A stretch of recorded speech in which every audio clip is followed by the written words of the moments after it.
At the end of the day, the New York Times, the Washington Post, in concert, decided here that it was more newsworthy to report on the identity of this leaker, Jake Tejera, than it was on the documents themselves. Now, I've seen some people say that this is a dishonest line of questioning. Let me again be clear.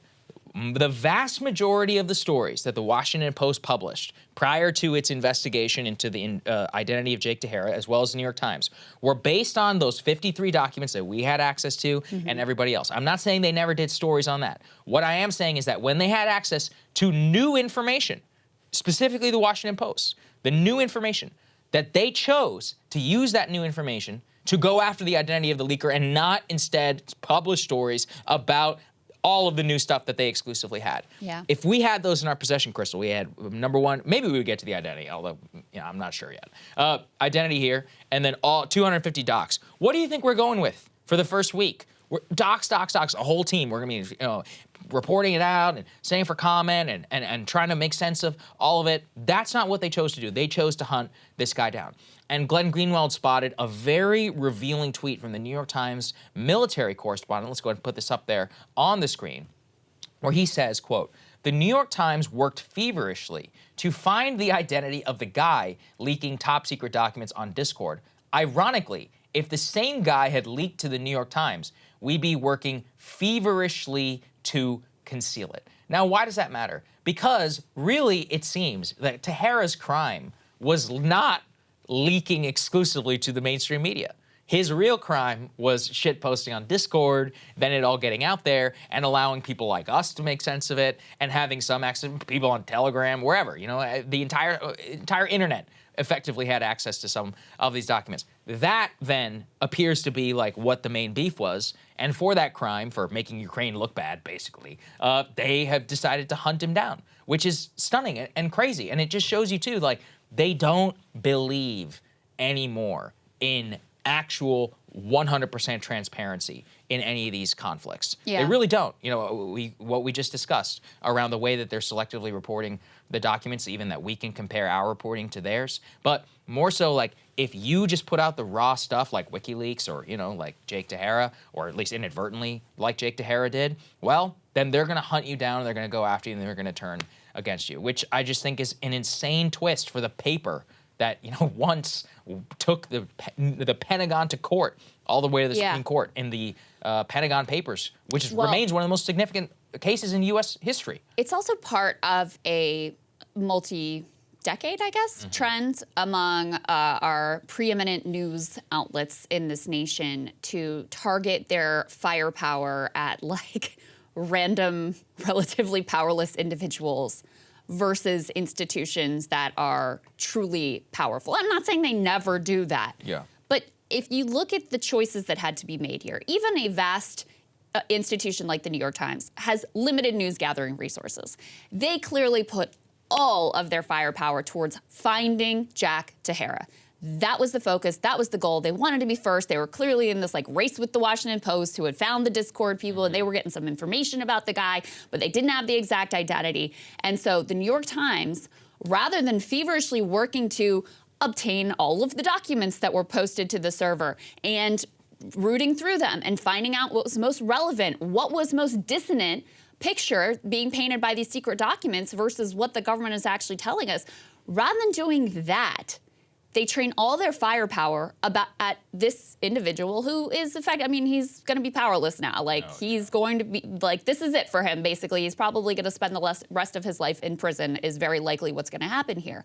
So that's where you decide to turn your focus and just think on, newsworthiness.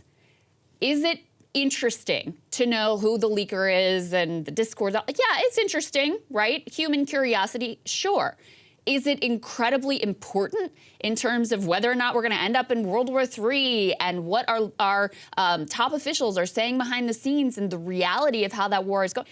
It doesn't even come close to comparing to the newsworthiness of what he actually revealed. So it shows you how twisted the priorities of these news outlets have truly become. Right. And the thing is after they get the guy locked up, now it's a party. Now they actually are reporting on some of the exclusive stuff that they have. Let's go ahead and put this up there on the screen. They had 2, at the very least, that they've put out. Leaked documents detail up to 4 additional Chinese spy balloons, and Taiwan highly vulnerable to Chinese air attack, leaked documents show. I mean, look, this is clear cut in my head. Those 2 are way more newsworthy as stories to put out before you go after the leaker. And now they're celebrating. And actually, Glenn made an important point, which is they did the exact same thing to Edward Snowden. They both won a Pulitzer Prize and patted themselves on the back for their coverage of the Snowden documents, but then also editorially took a turn against him as a leader. You cannot have it both ways. Like, you have to stand up for people, specifically in the press, for the people who are going to give you information. Now, once again, and I've seen some criticism of that too. They're like, you shouldn't encourage this. Listen, that's not a crime. That's our job, actually. It's the government's job to stop you. They have laws on the books to try and prevent you to do so. You're going to do your thing. I'm going to do my thing. And I think that's the part where that has somehow been lost in translation. Yeah. Because especially that Chinese spy balloon story. That is topical, relevant to a very recent political controversy, ongoing tensions, etc., with China. How do you not publish that as one of the first stories that you have? Yeah. Instead of the identity of the Discord guy. Yeah. This is nuts. Although and I do think that is highly topical and way more important than the identity of the Discord guy, let alone the next piece of reporting that we're about to show you is now they're tracking down every person along the train, along the trail that happened to share these documents as well. But I also would say, like, it also fits with the pattern of them focusing in on and reporting exclusively on pieces that serve a hawkish narrative too. Now, I'm not saying it's not newsworthy. I think it should be reported out. But some of the pieces, like what you were talking about earlier, Saagar, how Zelensky, we had to wiretap Zelensky because we don't trust him. And what we find out is that he wants to use the long-range missiles he's been begging us for to strike deep inside of Russia. The only thing that's holding him back is the fact that we haven't shipped those particular weapons yet. That also seems like it'd be important to report on, and that somehow gets completely vanished in a race. Oh, absolutely. So let's go to this part, which broke last night and is one of the weirdest things so far now to come out of this entire thing. Let's go and put this up there on the screen. From the Wall Street Journal, an exclusive story. Social media account overseen by former Navy non-commissioned officer helped spread secrets. So they highlight a social media personality known as Donbas Devushka, which translate as the Donbas girl. It turns out is not, in fact, a Russian girl, but is, in fact, a former U.S. Navy veteran who served at the U.S. Naval Air Station until late last year. Even as accounts that she had established and supervised glorified the Russian military and the paramilitary Wagner Group. Not gonna lie, that is definitely super weird. She did confirm that she was the administrator of this persona and acknowledged even raising funds and hosting podcasters under that name.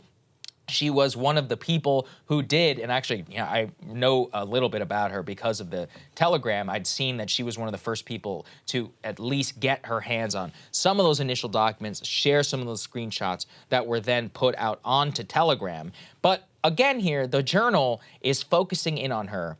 They also didn't even do any exclusive reporting. Her identity was revealed online by a bunch of pro-Ukraine guys known as NAFO. You can find out everything you want about that on Twitter if you're interested. But the point, I think, Krystal, is that what they are doing here is tracking people down, like, in the chain of how the documents themselves came to be exposed, where I'm on the front page of the Wall Street Journal and I don't see a single story, not one story about the documents. Not one story. Yeah.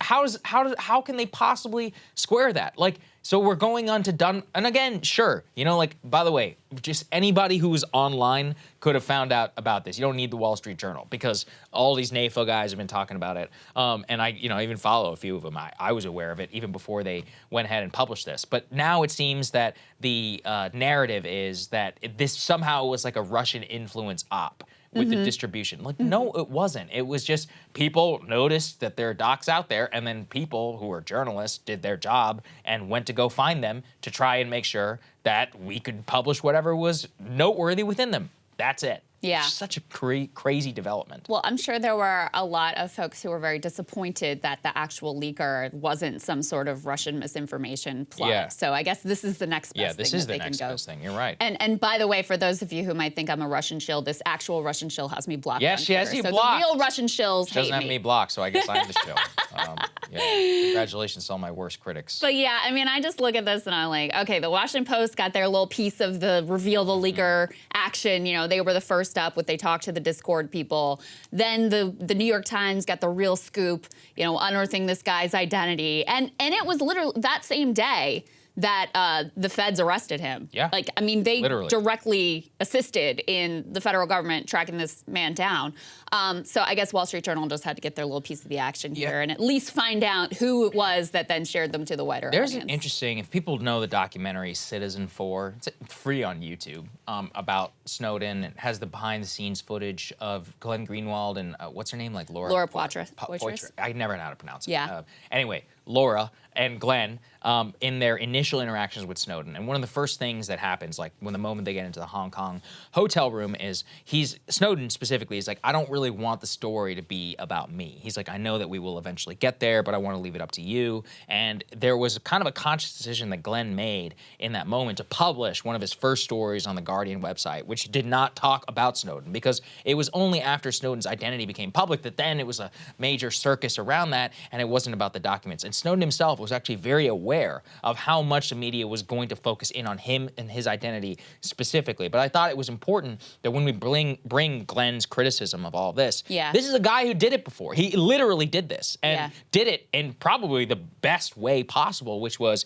information first, then leaker, and talking about the discussion there. Yeah, and I mean, there's also, I think, a real ideological valence to the way that the Washington Post, New York Times reported on the identity of Jack, always foregrounding the fact that he's like, you know, he's right-wing ideologically, he's a gun enthusiast. He's a racist now, according to them. Posting racist memes. I mean, listen, I don't know what memes he was posting. It may well be true. But it's also a clear attempt to turn their liberal audience against this man, rather than foregrounding the value of the information that he has allowed all of us to access, whether he really intended, which doesn't appear that he did, for this information to get out or not.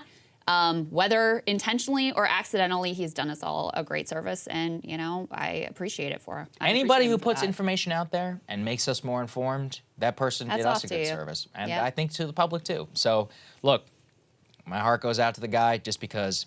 Look, 21 years old, your frontal cortex is barely developed. You know, obviously, I'm not saying he didn't know what he did was wrong, and obviously he broke his oath and all of that. But man, it's sad. You know, it's sad when young kids spend their entire lives in jail. So we'll see how it all works out.